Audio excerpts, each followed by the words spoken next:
आता ज्या वेळा कोरोनाचा काळ होता ना त्यावेळेला एकमेकाच्या घरी कोण जात नव्हतं. आमच्या सुद्धा मालकांना कोरोना झालता त्यावेळेला आमच्याही घरात कोण आलं नव्हतं. कारण त्यावेळी परिस्थितीच तीच होती. इथलीच एक समाजातली आमच्या तर तिला पण कोरोना झालता.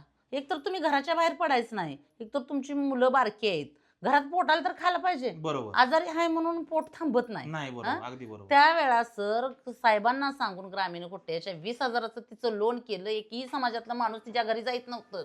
त्या बाईला लोन मी स्वतः घरात तिच्या जाऊन तिच्या हातात पैसे दिले. अशा सिच्युएशनला ज्या वेळा कोरोना काळ होता कुणीही कुणाच्या घरात जात नव्हतं त्यावेळेला मी साहेबांना तिच्या दारात उभा करून स्वतः मी आत घरी तिच्या जाऊन तिच्या सह्या फॉर्मवर घेऊन येऊन घरात उंबऱ्याच्या आत, कारण आता ऑनलाईन बिनलाईन असं पैसे आहेत ना, कॅश मध्ये सरांना सांगितलं पैसे घेऊन या म्हणून, कारण कोरोनाचा काळ आहे. पेशंट कोरोना पॉझिटिव्ह रिपोर्ट आलेला आहे त्या मेंबरचा. कोरोना झालेला असताना रिपोर्ट पॉझिटिव्ह आलेला असताना मी स्वतः सर जाऊन 20,000 रुपये देऊन तिच्या हातात तिच्या फॉर्मवर सह्या सरासनी दारात आणून देऊन ही मदत मी तिला केलेली आहे.